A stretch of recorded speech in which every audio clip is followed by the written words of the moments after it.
The truck rumbled down the dusty road, kicking up clouds of dirt behind it. Jake gripped the steering wheel tighter as he looked out at the rolling hills that now belonged to him. 500 acres of pure Wyoming wilderness. He still couldn't believe it. After 10 years of saving every penny from his ranch in Montana, he'd finally done it. He'd bought his dream property. The online auction had been intense. Jake had stayed up until 2 in the morning, his heart pounding as he placed bid after bid. When he finally won, he'd let out a whoop that probably woke his neighbors 3 miles away. The property came with everything he needed. A main house, 2 barns, fencing and grazing land as far as the eye could see. The photos looked perfect. Maybe too perfect, but Jake was an optimist. It was early October when Jake first drove onto his new land. The morning air was crisp and cold, and his breath came out in little white puffs. The aspens were turning gold, and everything looked like a painting. He'd left his own ranch in the capable hands of his foreman for a few weeks so he could get this new place sorted out.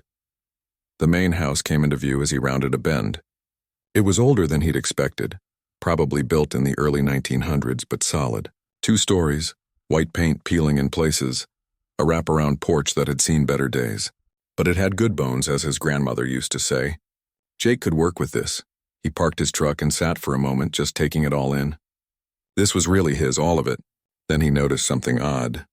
Smoke was coming from the chimney. His stomach tightened. The property was supposed to be vacant. The previous owner, some old guy who'd lived alone for decades, had died 6 months ago. That's how it ended up at auction. His estate was settling debts. Jake got out of the truck slowly, his boots crunching on the gravel. He walked up to the porch, and that's when he saw her through the window. A woman was inside his house. She was sweeping the floor like she owned the place. He knocked, firm but not aggressive. The sweeping stopped. Footsteps approached. The door opened, and there she stood. She was younger than him, maybe late 20s. Long dark hair pulled back in a braid, worn jeans, a flannel shirt with the sleeves rolled up. Her hands were rough, the hands of someone who worked hard, but it was her eyes that caught him. They were calm, almost too calm, like she'd been expecting him. "You must be the new owner," she said. Her voice was steady, matter-of-fact. "Yeah, I'm Jake, and you are?" "I'm Rose." She stepped back and gestured for him to come in. "I've been keeping the place up while we waited for you." Jake walked inside, confused. The house was cleaner than he'd expected. A fire crackled in the fireplace. The floors were swept. It actually felt lived in, cared for. "I'm sorry, but I think there's been some confusion. I bought this property at auction." "It was supposed to be empty." Rose nodded, like this made perfect sense to her. "It was never empty. I've always been here. I was born in the bedroom upstairs.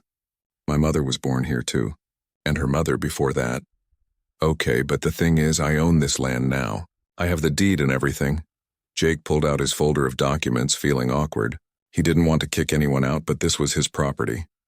"I know you do," Rose said calmly. She walked over to an old desk in the corner and pulled out a wooden box. From inside, she took out a yellowed piece of paper, protected in a plastic sleeve. "This is why I'm here." Jake took the paper carefully. It was old, really old. The handwriting was elaborate, the kind people don't do anymore. As he read, his confusion grew. It was some kind of contract from 1887. He could barely make out all the words, but the meaning was clear enough. Someone named Thomas Chen, Rose's great-great-grandfather, had borrowed money to develop this land. The contract said that if the debt wasn't paid, his family would work the land until it was settled. There were all these old-fashioned terms about labor and obligation. "This can't be legal," Jake said, looking up at her. "This is from over 100 years ago." "The debt was never paid," Rose said simply. She stood with her hands folded in front of her, like a student reciting a lesson. "My grandmother raised me on this land. She taught me everything, how to read the weather, where the springs are, which pastures flood in April. She told me that whoever owns the land, we serve them. That's our duty. That's how it's always been." Jake felt his mouth go dry. "Rose, you know that's not how things work anymore, right? People can't belong to land. This contract, even if it was legal back then, it's definitely not legal now." She looked at him with those steady eyes. "No fear, no anger, just acceptance. My grandmother said the same thing you're saying. She said I could leave if I wanted, but where would I go? This is all I know. The old owner, Mr. Peterson, he let me stay. He was kind. He made sure I had food and supplies. I took care of the house and the land. It worked. But he died 6 months ago. Why didn't you leave then? Because I was waiting for you, Rose said. For whoever bought the land. My grandmother always said we stay with the land. We don't abandon it, and we don't abandon our duty. Jake ran his hand through his hair. This was not what he'd signed up for. He'd bought land, not a person. The whole thing felt wrong, deeply wrong. But as he looked at Rose, he realized she truly believed what she was saying. She'd been raised to think she had no choice, that she was bound here by some ancient contract. Listen, Jake said carefully, I need to figure this out. Can you give me some time? I need to call my lawyer. Of course, Rose said. I'll make some coffee. You've had a long drive. As she walked to the kitchen, moving around the space like she knew every inch of it, Jake stood in the middle of what was supposed to be his house and wondered what on earth he'd gotten himself into. He'd come here for land and a fresh start. Instead, he'd found a woman who believed she belonged to whoever held the deed. This wasn't just complicated. This was a problem he had no idea how to solve. But as he watched Rose pour coffee from an old pot on the stove, he knew one thing for certain. He couldn't just let this go. Something was very wrong here, and somehow he'd just become responsible for fixing it. The coffee was strong and hot. Rose handed him a mug and sat down at the kitchen table, waiting. Just waiting like she'd been doing her whole life. And Jake realized that his dream property had just become the most complicated purchase he'd ever made. Jake's lawyer, Tom, didn't believe him at first. Who would? Over the phone, it sounded like something out of a bad movie. But when Jake sent photos of the old contract, everything changed. Tom got serious fast. Give me 2 days, Tom said. I need to research this. Don't make any promises to her, and whatever you do, don't sign anything. Those 2 days felt like 2 weeks. Rose continued living in the house like nothing was unusual. She cooked meals, tended a small garden out back, and fixed a broken fence post without being asked. She moved through her routines with quiet efficiency. Jake stayed in town at a motel, feeling guilty about it but not knowing what else to do. When Tom finally called back, his voice was tight. Jake, you need to sit down for this. I'm already sitting. This is worse than I thought. Better too in a way, but mostly worse. Tom took a breath. That contract? It's real. I found records of it in the county archives. Back in the 1880s, this kind of thing wasn't exactly common, but it happened. Chinese immigrants in particular faced severe discrimination. They couldn't own land in many places. Some of them made agreements like this just to survive. Jake's stomach dropped. So she's right? She actually belongs to the land? No, absolutely not, Tom said firmly. That's the better part. These contracts were made illegal decades ago. After the Civil War, any contract that bound a person to service against their will became void. Then you had labor law reforms, civil rights legislation, the whole works. This contract isn't worth the paper it's written on. Then why does she believe it? That's the worst part. Tom's voice got quieter. I did some digging into the previous owner, Mr. Peterson. He was a recluse, lived alone for 30 years. But he wasn't alone, was he? Rose was there the whole time. I found almost no records of her existence. No school enrollment, no medical records at any local clinics, no driver's license, nothing. It's like she's been invisible. Jake felt cold. What are you saying? I'm saying that this woman has been kept isolated her entire life. She was homeschooled, if you can even call it that. Her grandmother raised her with this belief system, and then Peterson continued it. Whether he meant harm or not, he kept her trapped. She doesn't know she's free because no one ever told her, or if they did, she didn't believe them. That's insane. How is that even possible in this day and age? It happens more than you'd think, Tom said sadly. Isolated rural areas, vulnerable people, generations of learned helplessness. I've already contacted a friend of mine who works with human trafficking cases. Yes, this counts. Not in the traditional sense, but keeping someone in servitude through deception and isolation. That's trafficking. Jake's head was spinning. So what do I do? First, you need to get social services involved. I'm sending you contact information for a caseworker named Linda, who specializes in these situations. Second, we need to establish Rose's legal identity. She needs a birth certificate, social security card, all of it. Third, and this is important, you need to be very careful about your interactions with her. What do you mean? She trusts you right now because you're the landowner. In her mind, you're her responsibility. But as she starts to understand reality, she might blame you, or she might become more attached. Both are problems. You need professional help with this, not just legal but psychological. That afternoon, Jake drove back to the property. Rose was hanging laundry on a line behind the house. Sheets flapped in the wind like white flags. She saw him and waved, a small smile on her face. She looked almost happy. It broke his heart. He walked over to her. "Rose, we need to talk." She nodded and followed him inside. They sat at the kitchen table, the same spot where they'd had coffee 2 days ago. Jake didn't know how to start, so he just dove in. "I talked to my lawyer. That contract your family had? It's not real anymore. It was made illegal a long time ago. You don't have to stay here. You don't owe me anything. You're free." Rose listened quietly. When he finished, she was silent for a long moment. Then she spoke, and her voice was smaller than before. "Free to do what?" "Whatever you want. Go wherever you want. Live however you want. But I don't know how to do any of that." Her hands gripped the edge of the table. "My grandmother told me about the outside world. It's dangerous. People hurt each other out there. They lie and steal. Here on the land, I know what to do. I know my purpose." "Your grandmother was wrong," Jake said gently. "Or maybe she was scared. But the world isn't like that. Yeah, there are bad people, but there are good ones too, and you deserve the chance to see it for yourself." Rose stood up suddenly, her chair scraping against the floor. "You're going to make me leave." It wasn't a question. "No," Jake said quickly. "I'm not making you do anything. That's the whole point. You get to choose, but if I choose to stay, if I choose to work for you and live here—" Jake hesitated. This was the trap Tom had warned him about. "Rose, I don't think you can make that choice right now. Not a real choice. You've been told your whole life that you belong here. How do you know what you really want if you've never known anything else?" Tears filled her eyes. The first emotion besides calm he'd seen from her. "So I have to leave." "No." Jake stood too. "Listen to me. Tomorrow a woman named Linda is going to come here. She's a social worker. She helps people in situations like yours. She's going to talk to you, help you understand your rights, help you figure out who you are beyond this land. And I'm going to help too. But Rose, I can't keep you here the way Peterson did. That wouldn't be freedom. That would just be more of the same." Rose wiped her eyes with the back of her hand. "What if I don't want freedom? What if I just want things to stay the same? Because the same is all you know," Jake said softly. "And that's not your fault. But you're smart, and you're capable, and you deserve to know what else is out there. You deserve to make real choices, not just the ones you think you're supposed to make." She sat back down, looking smaller somehow. "I'm scared, I know," Jake said. "Change is scary. But I promise you, I'm not going to abandon you. We're going to figure this out together. But the end goal has to be you standing on your own, making your own decisions.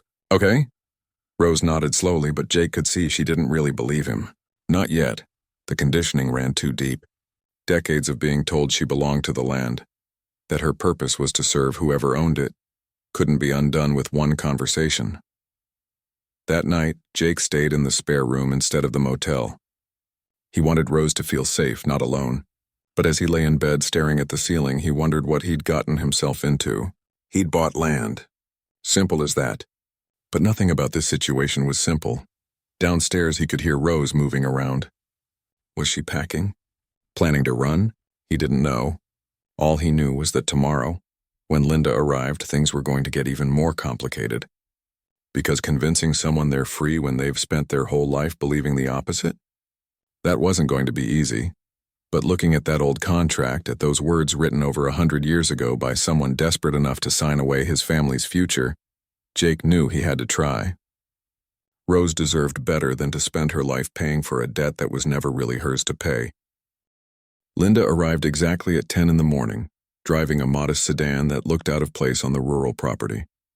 She was in her 50s, with kind eyes and a no-nonsense demeanor that immediately put Jake at ease. She'd seen cases like this before. You could tell by the way she looked around, taking in details without judgment. Rose stood on the porch watching the car approach like it might bite her. Jake had spent breakfast trying to reassure her that Linda was here to help, not hurt. But Rose's hands trembled slightly as she gripped the porch railing. "Hello, Rose," Linda said warmly as she approached. "My name is Linda Chen. I'm here to talk with you, if that's okay." Rose's eyes widened. "Chen, like my family name?" Linda smiled. "Yes, my great-grandparents came from Guangdong province. What about yours?" "I don't know," Rose admitted quietly. "My grandmother never talked much about before, just about the land and our duty." "Well, maybe we can find out together," Linda said. She turned to Jake. Would you mind giving us some privacy? I find these conversations go better one-on-one, at least at first. Jake nodded and headed to the barn, giving them space. For the next 3 hours, he busied himself checking the property. The barns were in decent shape. The fencing needed work. The equipment was old but functional. Rose had been taking good care of everything. That much was clear. When Linda finally came to find him, her expression was serious. Can we talk? They sat on hay bales in the barn. Linda pulled out a notebook, though Jake noticed she hadn't written much. That young woman has been through something I'd classify as extreme psychological abuse, though it wasn't necessarily intentional. Her grandmother and Mr. Peterson may have genuinely believed they were protecting her. What did she tell you? She's never left this property. Not once in her entire life. Everything she knows about the outside world came from her grandmother's stories, and those stories were designed to frighten her. She's been taught that cities are full of violence, that people will take advantage of her, that she's safer here serving the landowner than anywhere else. Jake felt sick. How do we fix this? Slowly, Linda said. Very slowly. The first step is establishing her legal identity. I've already started the paperwork for a birth certificate. Her grandmother apparently had a home birth, no hospital records, but we can work around that. Then we'll get her a social security number, a state ID, all the basics, and then what? Then we help her learn about the world at her own pace. Therapy, definitely. Education about her rights, small exposures to life outside this property. But Jake, you need to understand something important. Linda leaned forward. Rose is going to resist this. Right now, her entire identity is built around serving this land and its owner. If we take that away too fast, she'll have nothing to hold on to. We need to give her something to replace it with. What do you suggest? Let her stay, but change the dynamic. Offer her legitimate employment. Pay her a fair wage. Teach her that working here is a choice, not an obligation. Give her time to build confidence before she has to face the bigger world. Jake thought about it.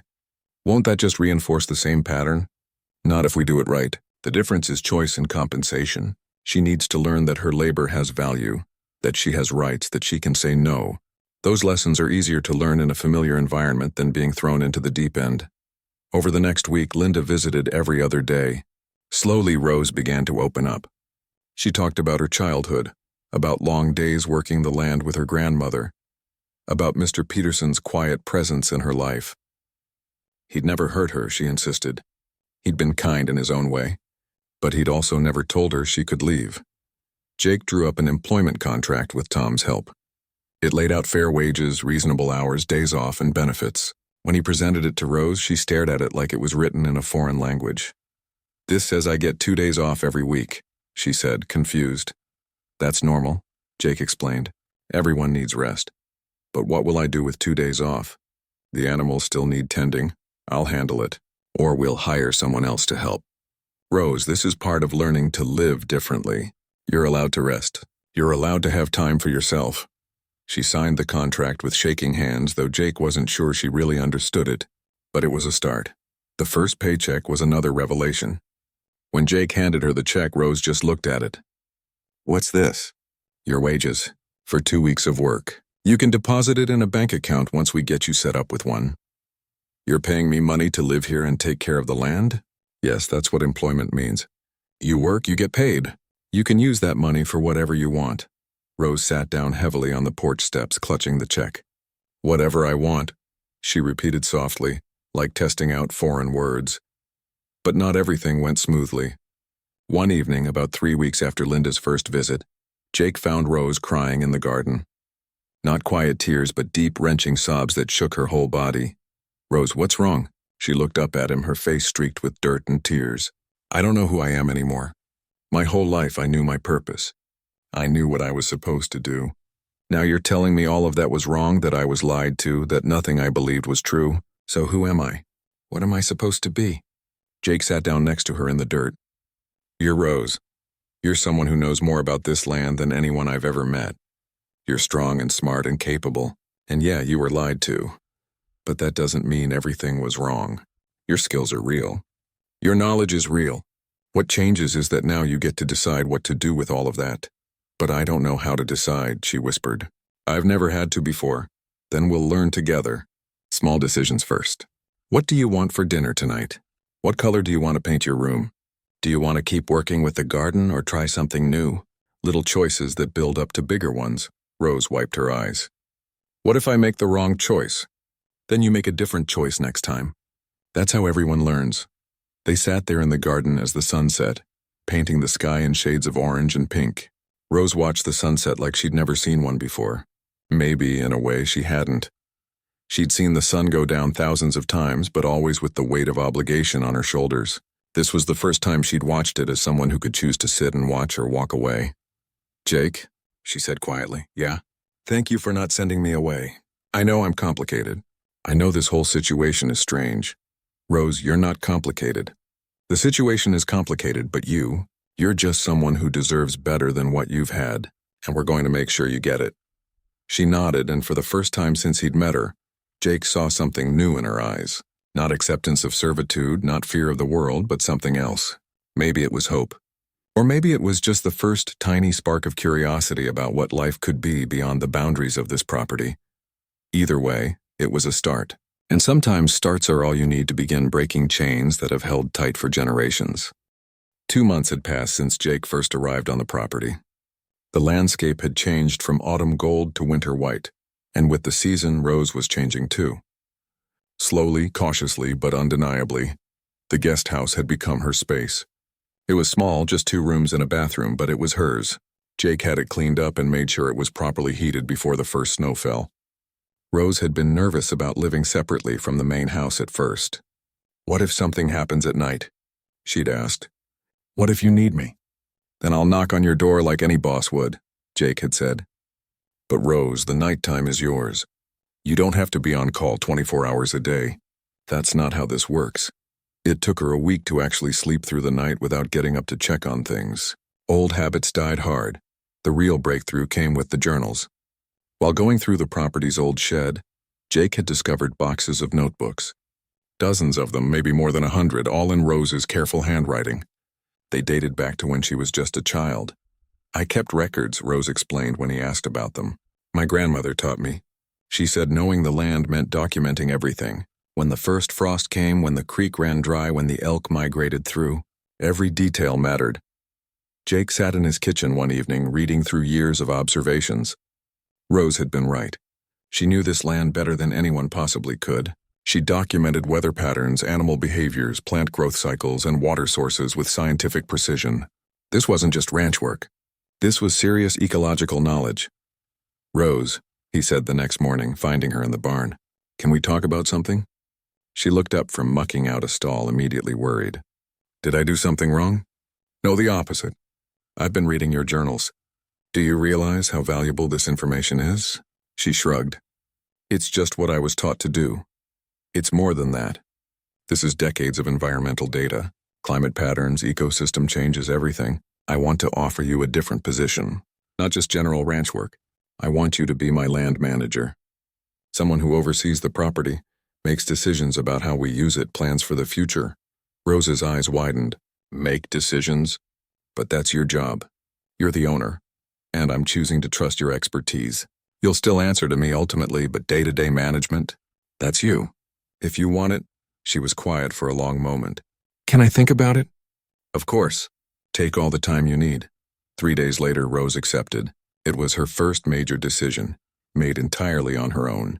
Jake saw her confidence grow just a little bit more. But the world outside the property still terrified her. Linda had been gently suggesting that Rose needed to start experiencing life beyond the ranch. Even just a trip to town, Linda said. Something small. The opportunity came when Rose needed new work clothes. Her old ones were worn thin, and winter was demanding heavier gear. Jake offered to take her to the thrift store in town, about 30 minutes away. Rose spent the entire drive gripping the door handle, her knuckles white. There are so many cars, she whispered, watching vehicles pass on the highway. It's a Saturday, Jake said casually, keeping his voice calm. People running errands, visiting family. Normal stuff. The thrift store was quiet when they arrived, thankfully. An older woman named Betty ran the place, and she greeted them warmly. Rose stayed close to Jake at first, overwhelmed by the racks of clothing, the fluorescent lights, the unfamiliar smell of detergent and old fabric. Take your time, Jake said. Find what you like, what fits. What colors you want, this is your choice. That word again. Choice. Rose moved slowly through the racks, touching fabrics, pulling out items hesitantly. She gravitated toward practical things at first. More flannel shirts, sturdy jeans. But then she stopped at a rack of sweaters. Her hand reached out and touched a soft blue cardigan, something impractical and pretty. You should try it on, Betty said, appearing beside her with a friendly smile. That color would look lovely on you. Rose looked at Jake, silently asking permission. You don't need to ask me, he said gently. If you like it, try it. The dressing room was a turning point. Rose went in with an armful of clothes, both practical and pretty.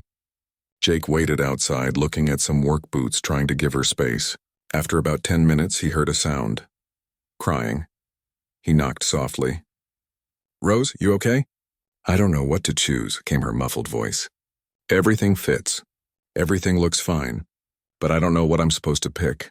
There's no supposed to, Jake said through the door. What makes you feel good? What do you like when you look in the mirror? More silence. Then quietly, can I get the blue sweater? Even though I don't need it? Rose, you can get whatever you want. That's the whole point. When she came out, she was still crying, but softer now. Betty handed her tissues without judgment. First time shopping for yourself, honey? She asked kindly. Rose nodded, wiping her eyes. Well, you picked some good pieces. That blue sweater is special. You wear that when you want to remember you're worth pretty things, not just practical ones. They checked out and Rose clutched the bag like it held treasures. In a way it did. They were the first things she'd ever chosen for herself. Not because she needed them for work, but because she wanted them. On the drive back, Rose was quieter, but less tense. Jake, can I ask you something? Anything. Why are you doing all this? Helping me, I mean. You could have just sent me away and dealt with the land yourself. Jake thought about how to answer. Because it's the right thing to do. And because you deserve better than what you had. Simple as that. But you barely know me. I know enough. I know you're a good person who got dealt a bad hand. And I know that if I just ignored your situation, I wouldn't be able to look at myself in the mirror. Rose was quiet again, processing. Then so softly he almost missed it, she said, I think I like the color blue. It was such a simple statement, but it meant everything. For the first time in her life, Rose had expressed a preference that wasn't about duty or work or obligation. She liked something just because she liked it. That was huge. Back at the ranch, Rose hung the blue sweater in her closet in the guest house. She didn't wear it for weeks. She just looked at it sometimes, this symbol of choice and possibility. The winter deepened and Rose continued to grow into her role as land manager. She made suggestions about rotating pastures, about which equipment to repair versus replace. Jake implemented every idea and they all worked. Rose was good at this. No, she was excellent at this. Linda kept visiting and the conversation slowly shifted. Less about the past, more about the future. What did Rose want to learn? What interested her beyond ranch work? The answers came slowly, hesitantly, but they came. I'd like to learn to read better, Rose admitted one day. My grandmother taught me basics, but there are so many words I don't know. When I read Jake's newspapers, half of it doesn't make sense. Linda smiled. Then we'll work on that. Reading opens up the whole world, and it did. Jake started bringing Rose books from town. Simple ones at first, then gradually more complex. She read at night in the guest house, a small light burning late into the evening.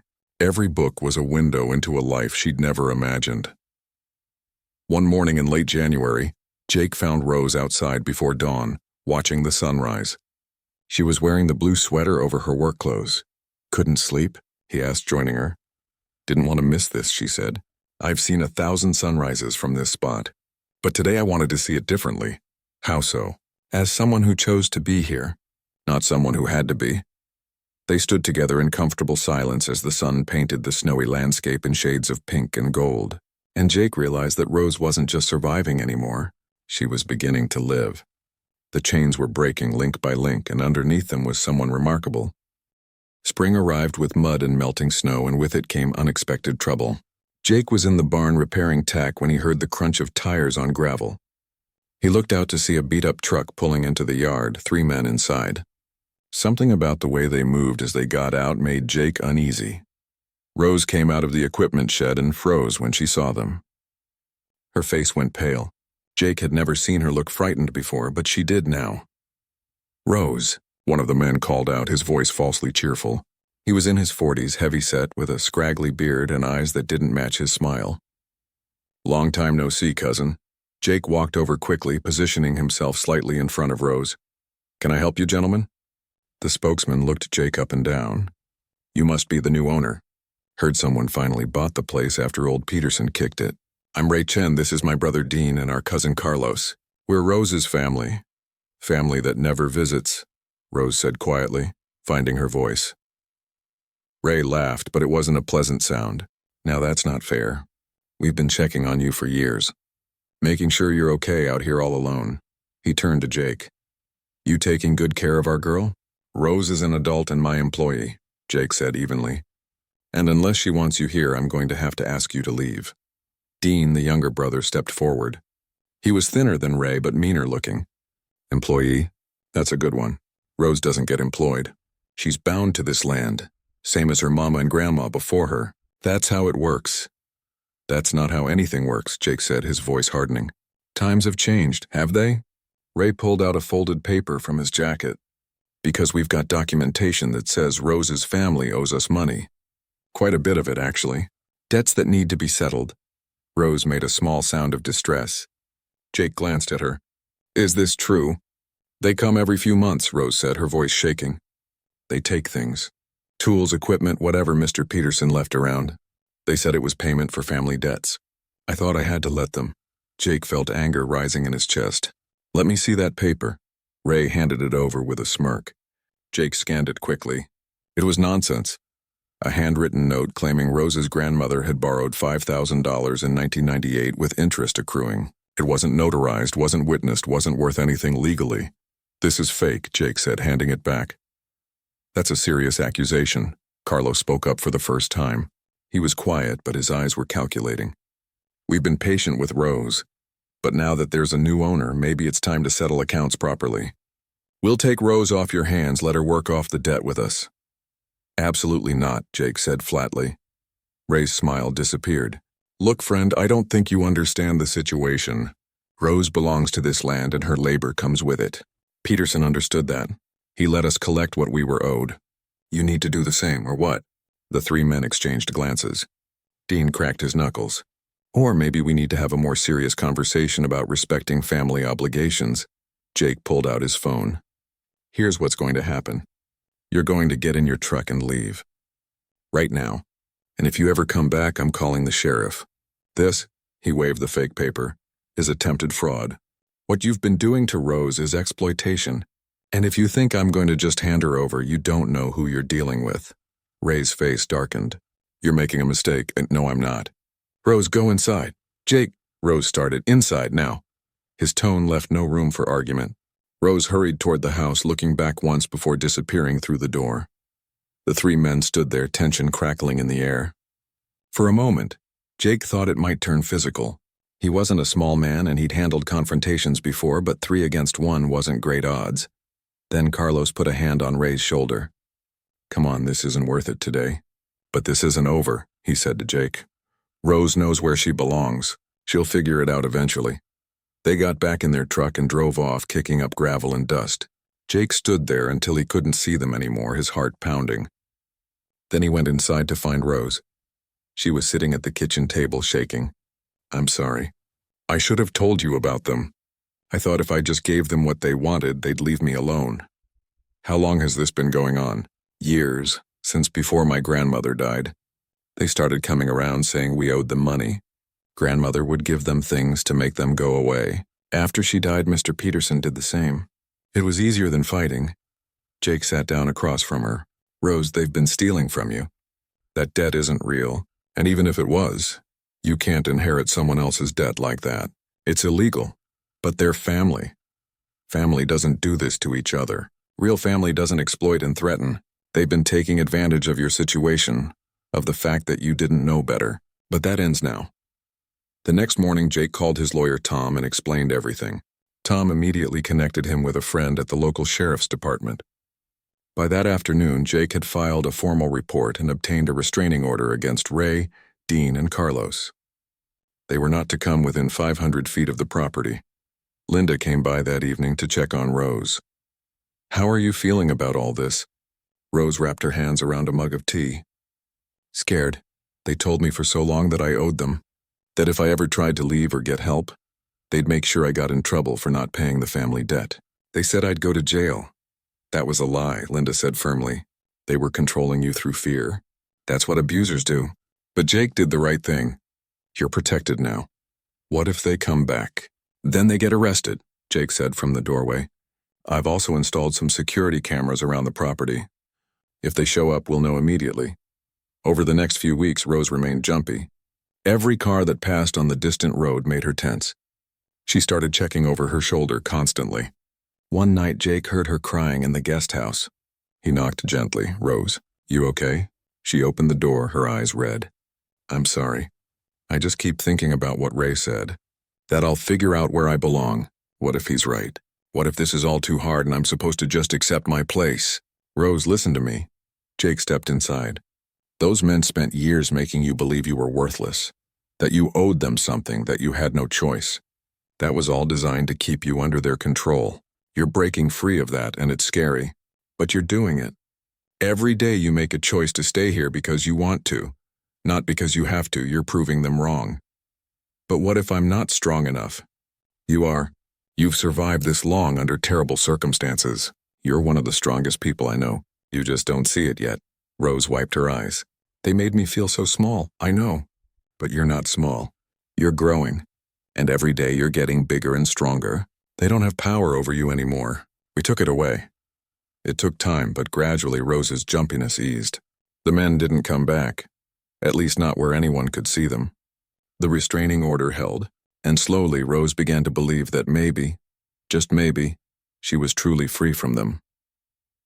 One evening in May, she was working in the garden when she stopped and looked around at the property. The land she'd thought she was bound to, the place that had been her prison, suddenly looked different. It wasn't a cage anymore. It was just land. Beautiful, sure, but not magical, not binding. Just land, and she was just a person who happened to work there. A person who could leave if she wanted. The realization hit her like a thunderbolt.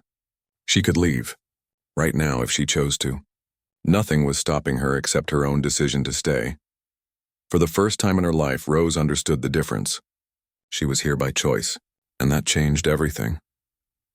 When Jake came out to call her for dinner, he found her standing in the garden with tears streaming down her face. But these weren't tears of fear or sadness. They were tears of relief, of understanding, of freedom finally sinking in. "I get it now," she said. "I finally get it. I'm not bound here. I'm just here," Jake smiled. "Yeah, you're just here. By choice." "By choice," Rose repeated, and the words tasted like victory. 6 months passed like water flowing downstream, steady and transforming. The ranch thrived under Rose's management, and Jake's investment was paying off in ways he'd never imagined. But the real changes were in Rose herself. The first major milestone came in March when Rose got her birth certificate. Linda had worked through mountains of paperwork, tracked down old records, and finally got the state to issue official documentation. When Rose held that piece of paper in her hands, she stared at it for a solid 10 minutes. "I exist," she whispered. "According to the government, I actually exist." "You always existed," Jake said. "Now it's just official." Next came the Social Security card, then a state ID. Rose carried that ID everywhere, pulling it out sometimes just to look at her photo. In the picture, she looked serious, almost scared, but it was hers. Her face, her name, her proof of being a real person with rights. The driver's permit came next, and that was terrifying. Jake taught her to drive in his old truck, starting in the empty back pasture where she couldn't hurt anything but fence posts. Rose gripped the steering wheel like it might explode. "Relax," Jake said for the 100th time. "It's not going to run away from you." "It might," Rose muttered, but she was smiling. The fear was still there, but underneath it was excitement. She was learning something new, something that would give her independence. After 3 months of practice, Rose passed her driving test on the second try. The examiner, a patient woman named Carol, congratulated her warmly. "Not everyone gets it on the second go. You should be proud." Rose clutched her license, this time with tears in her eyes. "I can drive now. I can actually go places by myself." But the biggest change came from her growing connection with the world beyond the ranch. It started with the internet. Jake had set up Wi-Fi in the guest house, and Linda had given Rose an old laptop. At first, Rose was overwhelmed by the sheer amount of information available.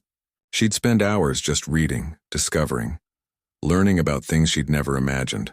She found online courses and started studying agricultural science, environmental management, even a basic math course to fill in the gaps from her limited education. She was hungry for knowledge, making up for lost time. The local community took longer to warm up to.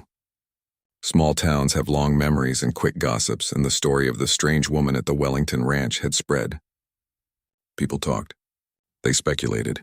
Some of the stories were close to truth. Others were wild fiction. Jake decided to address it head-on. He threw a community barbecue in June, inviting everyone within a 20-mile radius. "We're going to let them meet you," he told Rose. "The real you, not the stories." Rose was terrified. "What if they don't like me? What if they think I'm weird?" "Some of them might," Jake said honestly. "But others will see what I see. Someone smart and capable who just hasn't had the same opportunities as others. Give them a chance." The day of the barbecue, Rose changed clothes 3 times. She finally settled on jeans and that blue sweater, her armor of choice. About 40 people showed up, curious and cautious. Jake introduced Rose as his land manager, and she shook hands with stiff formality, clearly uncomfortable. Then an elderly woman named Dorothy approached. She was in her 70s with white hair and sharp eyes that missed nothing. She ran the local library and had the reputation of being the town's unofficial historian and gossip central, but in the kindest way possible. "So you're Rose," Dorothy said, looking her over. "I've heard quite a bit about you." "I'm sure you have," Rose said quietly. "Most of it nonsense, I expect," Dorothy said briskly. "Small towns do love their stories. Jake tells me you've been keeping detailed journals about this land for years. Environmental observations?" Rose blinked, surprised. "Yes, ma'am. Since I was young. I'd love to see them sometime. That kind of historical data is invaluable. We've got climate records at the library, but nothing as detailed as personal observations. You might have information that could help researchers understand how our local ecosystem has changed." For the first time that day, Rose smiled genuinely. "Really, they'd be useful?" "Useful, dear girl, they'd be treasure. Knowledge is never wasted. Come by the library sometime. I'll show you our local history collection. I think you'd find it fascinating." That conversation opened doors. Other people, seeing Dorothy's approval, approached more warmly. Rose met the local veterinarian, a feed store owner, a few neighboring ranchers. Not everyone was friendly, but enough were that by the end of the evening, Rose looked less like a trapped animal, and more like someone who'd survived a challenging but successful event. Dorothy became an unexpected mentor. Rose started visiting the library twice a week. At first she just borrowed books, but gradually she began helping Dorothy with small projects, cataloging old documents, organizing historical photographs, even leading a small presentation about land management practices for a local school group. "You're a natural teacher," Dorothy told her after that presentation. "You explain things clearly and you're patient with questions." "I've never taught anyone anything before," Rose said, still processing the experience. "Well, you did beautifully." Those kids were fascinated. Through the library, Rose met other people her age. A young woman named Amy who worked at the feed store invited her to a book club. Rose almost said no, paralyzed by social anxiety, but Jake encouraged her to try. "The worst that happens is you don't like it and don't go back," he said. "But you might like it. You might make friends." The book club was awkward at first. 6 women sitting in Amy's living room, talking about a novel Rose had barely understood. But they were patient with her questions, and when the conversation shifted to ranching, Rose found herself contributing. She knew things they didn't. Her experience, limited as it was, had value. By her 3rd book club meeting, Rose was laughing at jokes and contributing ideas. She was still quieter than the others, still learning social cues, but she was there, present, participating. Her friendship with Amy grew. Amy was straightforward and unpretentious. Someone who'd grown up on a ranch and understood hard work. She didn't pry into Rose's past, just accepted her as she was. "Want to go to the movies?" Amy asked one day at book club. Rose had never been to a movie theater. The idea thrilled and terrified her. "What movie? Does it matter?" "It's the experience. Popcorn, giant screen, sitting in the dark with strangers. Very American." Rose looked at Jake later. Should I go? Do you want to? I think so. But what if I don't know how to act? What if I do something wrong? You won't. And if you're confused about something, Amy will help you. This is good, Rose. This is you living life, not just surviving it. The movie was overwhelming. The theater was huge, the sound was loud, and there were so many people. But sitting there in the dark, eating buttered popcorn and watching stories unfold on screen, Rose felt something she'd never felt before. Normal, like just another person doing regular things. After the movie, Amy took her for ice cream. They sat in a small shop, and Rose tried 3 different flavors before settling on chocolate chip mint. This is my first time having ice cream from a store, Rose admitted. Amy didn't make a big deal of it. Well, you picked a good one. That's my favorite too. They talked about the movie, about work, about nothing and everything, and Rose realized she was having a conversation with a friend. An actual friend who liked her for who she was, not because she was obligated to. That night, Rose sat in her guest house and wrote in her journal. But this time, she wasn't recording weather patterns or animal movements. She was writing about her day, about the movie and the ice cream and the feeling of belonging somewhere beyond the ranch. Today I felt like a regular person, she wrote, like someone who has a life, not just duties. Is this what freedom feels like? If so, I want more of it. And the next morning, when she woke up and got ready for work, she did so not because she had to, but because she wanted to. The difference might seem small to someone else, but to Rose it was everything. Summer arrived in full force, bringing long days and warm nights. The ranch was thriving. Rose was growing more independent, and everything seemed to be moving in the right direction. Then things got complicated. It started small. Rose began lingering after work conversations, finding excuses to be around Jake more often. She'd make coffee in the morning and bring him a cup without being asked. She'd laugh harder at his jokes than they deserved. At first, Jake thought she was just becoming more comfortable, more open. He didn't see what was really happening until it was too late. They were in the barn one evening, discussing plans for rotating the cattle to new pasture. Rose was explaining her reasoning, using her hands to gesture, animated in a way she rarely was. The setting sun came through the barn door and lit up her face, and Jake realized with a start that she wasn't the scared, confused woman he'd met 10 months ago. She'd grown into herself, become confident and capable. "You're staring," Rose said, and she was smiling. Not her usual careful smile, but something different. Hopeful. "Sorry," Jake said, looking away. "Just thinking about how far you've come." "Jake, can I ask you something?" Rose's voice was soft, nervous. "Sure. Do you ever think about us? As more than just boss and employee?" Jake's stomach dropped. He should have seen this coming. "Rose, because I think about it," she continued, words rushing out now like she'd been holding them in for too long. "I think about how kind you've been, how you've changed my whole life, how you make me feel safe. I think maybe these feelings mean something, that maybe I'm supposed to belong to you, but in a different way than I thought before." Jake closed his eyes briefly. This was exactly what Linda had warned about. Trauma bonding, misplaced gratitude, confusion between safety and attraction. "Rose, I need you to listen to me carefully." "I know what you're going to say," Rose said quickly. "That it's complicated, that I work for you, that there's a power imbalance. But I've been thinking about this for weeks. I've talked to Linda about it." "You told Linda about this?" "She said I should be honest about my feelings. She said part of learning to be independent is understanding what I want and being brave enough to say it." Jake made a mental note to have a conversation with Linda about context. "Rose, sit down, please." They sat on hay bales facing each other. Jake chose his words carefully. "What you're feeling is real. I'm not going to tell you it's not real. But I don't think it's what you think it is." Rose's face fell. "You don't feel the same way. It's not about what I feel.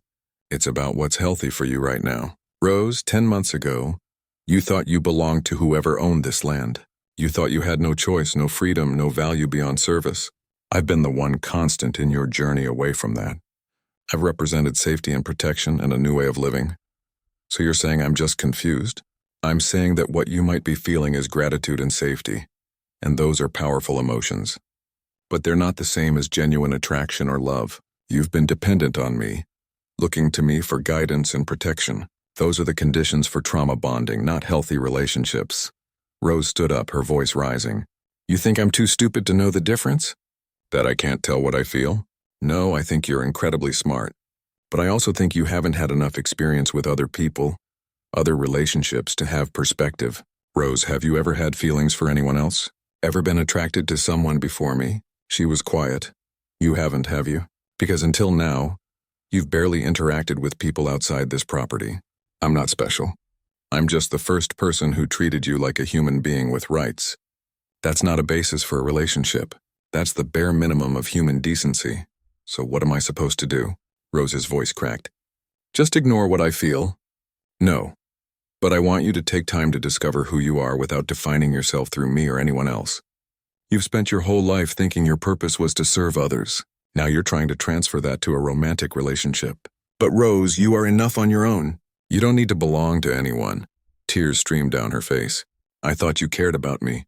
I do care about you. I care enough to say no even though I know it hurts you. Because accepting these feelings, acting on them, would be taking advantage of your situation. It would be me using the power I have over you, even if I didn't mean to. You don't have power over me anymore.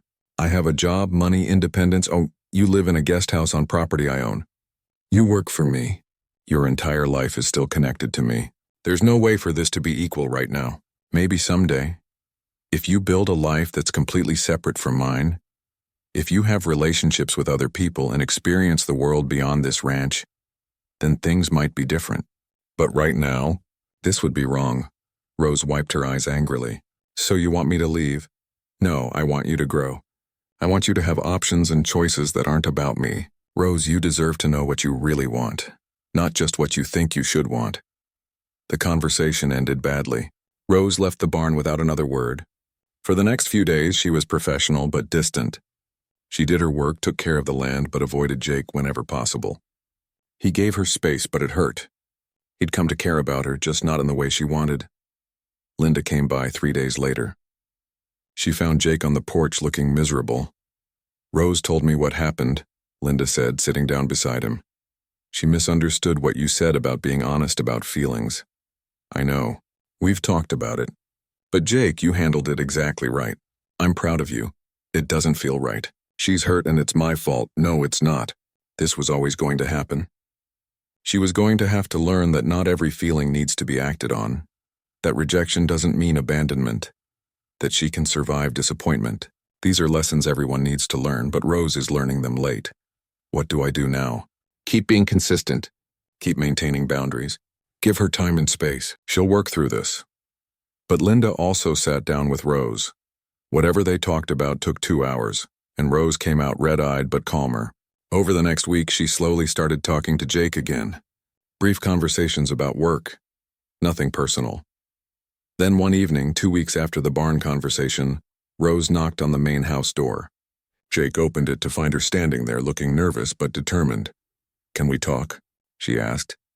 They sat at the kitchen table, the same place they'd had so many important conversations. Rose spoke first. I've been thinking about what you said, and talking to Linda, and I think I understand now. I was trying to fit myself into a box again, just a different kind of box.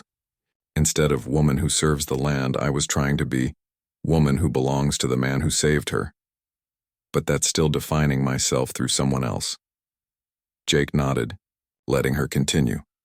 Linda asked me what I want for myself, not for you or for anyone else, and I realize I don't know yet. I don't know who I am when I'm not trying to fulfill some role. I've never just been Rose with no obligations or purposes attached. That's a good realization. So I think I need to leave. Rose said it quickly, like ripping off a bandage. Jake felt his chest tighten. Leave the ranch? Not forever. Maybe not even for that long. But Linda helped me find an apartment in town. It's small, just a studio above the feed store. Amy's helping me set it up. I've saved enough from my salary to cover a few months of rent. And I got a part-time job at the library with Dorothy. I'll still do consulting work here, come out a few days a week, but I won't live here anymore. Rose, you don't have to leave. I don't want you to feel pushed out. I'm not being pushed. I'm choosing. She smiled, and it was genuine. That's the difference, right? Before I stayed because I thought I had to. Now I'm leaving because I want to. Because I need to figure out who I am away from this place. away from you. It hurt, but Jake understood. When? Next week? Is that okay? I'll make sure everything is organized for whoever you hire to replace me. I'm not replacing you. The consulting offer stands. This ranch runs better with your knowledge. Thank you. For everything. For seeing me as a person when I didn't even see myself that way. For saying no when it would have been easier to say yes. For teaching me that I'm enough on my own. They shook hands, formal and bittersweet, and Jake realized that this was what success looked like. Not Rose staying on the ranch forever, grateful and dependent, but Rose leaving, independent and strong enough to build her own life. It was exactly what he'd hoped for. So why did it feel like losing something important? 2 years had passed since that autumn morning when Jake first drove onto the property and found Rose sweeping the floor of what was supposed to be an empty house.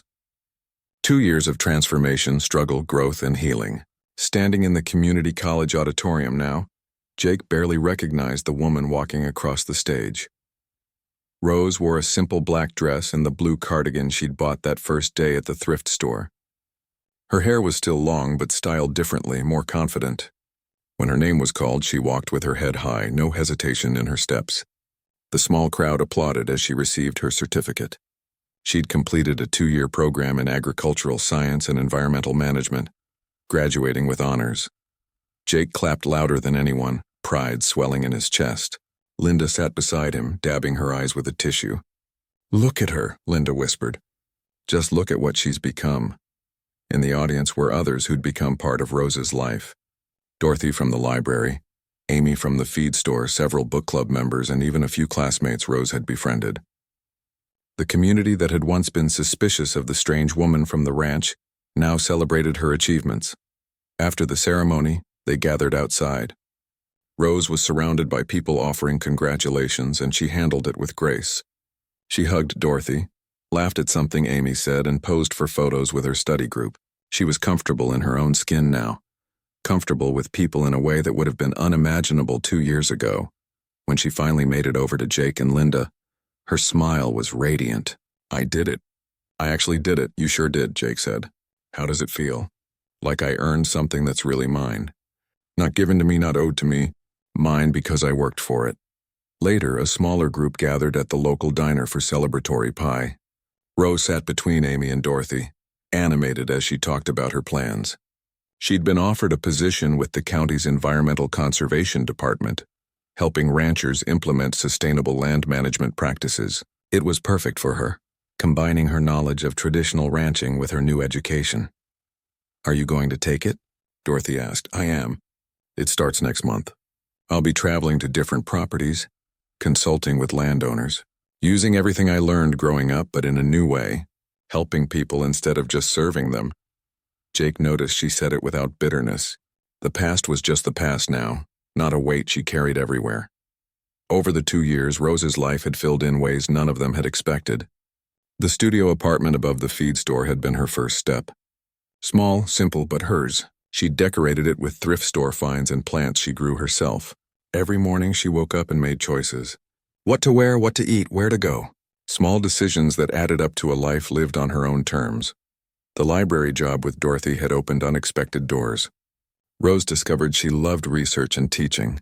She'd helped develop a local history program for schools, drawing on her own journals about the land to teach kids about environmental changes over time. Those journals, once just a record of duty, had become valuable historical documents. The state university had even asked to digitize them for their climate research archives. Through work and book club and just living in town, Rose had built relationships. Real friendships based on shared interests and mutual respect, not obligation or fear. She'd learned to trust people again, or maybe for the first time. And then there was David. He'd come to town 8 months ago, a veterinarian taking over the retiring Dr. Morrison's practice. Quiet, thoughtful, with kind eyes and a gentle way with animals. They'd met when Rose brought in an injured fawn she'd found while visiting the ranch. David had treated the animal with such care, explaining everything he was doing, answering Rose's dozens of questions with patience. They'd started talking, then having coffee, then dating. Jake had met him once and approved. David treated Rose as an equal, respected her intelligence, and didn't try to fix or save her. He just liked her for who she was. Rose was taking things slow, learning what healthy relationships looked like, but she seemed happy. "I'm proud of you, kid," Dorothy said now, squeezing Rose's hand. "You've come so far." "I had help," Rose said, looking around the table. "A lot of help." After the dinner, Jake walked Rose to her car. She had her own vehicle now, a sensible used sedan she'd bought 6 months ago. The keys hung on a lanyard she'd made herself, decorated with small charms friends had given her. "So, County Conservation Officer," Jake said. "That's a big deal, I know. I'm nervous, but excited too. I get to help people the way you helped me. I just gave you a chance. You did the rest yourself." "No, you gave me more than a chance. You gave me freedom when I didn't even know I was missing it. You saw me as a person when I didn't see myself that way. That matters. You would have figured it out eventually. Maybe, but it would have taken longer. Probably would have been harder." Rose paused, leaning against her car. "I wanted to tell you something. I'm buying land." Jake's eyebrows rose. "Really?"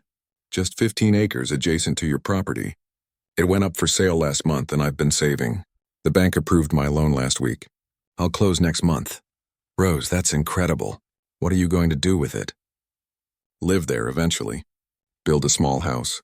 Maybe run some rescue animals, do some restoration work. I want to show that I can love the land without being bound to it. That I can choose to work with nature because I want to, not because I have to. You don't have to prove anything to anyone. I'm not proving it to anyone else. I'm proving it to myself. That I can stand on my own land holding my own deed and know that I belong to myself. Not to the land, not to any person, just to me." Jake hugged her then, quick and warm. "I'm proud of you. Really proud, thank you. For everything. For being exactly what I needed when I needed it." They said goodbye, and Jake watched her drive away, taillights disappearing into the summer night. He felt a mix of emotions. Pride, definitely. A little sadness, which was natural, but mostly relief. Relief that the story had turned out right, that his initial decision to help rather than turn away had been the right one. The next month, Jake attended Rose's land closing. She'd invited him, Linda, Dorothy, and Amy. When the paperwork was done and Rose held her deed in shaking hands, Linda took a photo. Rose stood on the porch of the title office, that piece of paper held up like a trophy, grinning wider than Jake had ever seen. That weekend, they all helped Rose mark the boundaries of her new property. It was hot work in the July sun, but no one complained. They walked the perimeter, Rose pointing out where she wanted to build, where she'd put gardens, where a barn might go someday. "This is mine," she kept saying, like she couldn't quite believe it. Really mine. At one point, Jake found himself standing with Dorothy, watching Rose and Amy argue playfully about the best spot for a chicken coop. "You did a good thing," Dorothy said quietly. "Not many people would have handled that situation the way you did. I just did what was right."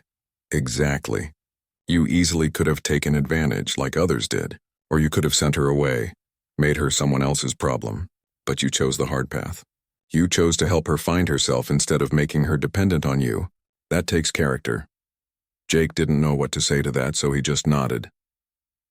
As the sun set that evening, the group sat on the grass at the highest point of Rose's land.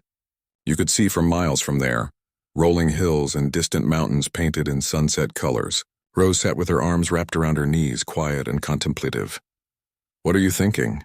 Amy asked. "I'm thinking about my grandmother," Rose said. "She died believing she was bound to land she never owned, paying a debt that wasn't real. She lived her whole life in chains, and she tried to pass those chains to me. She thought she was teaching me duty and honor.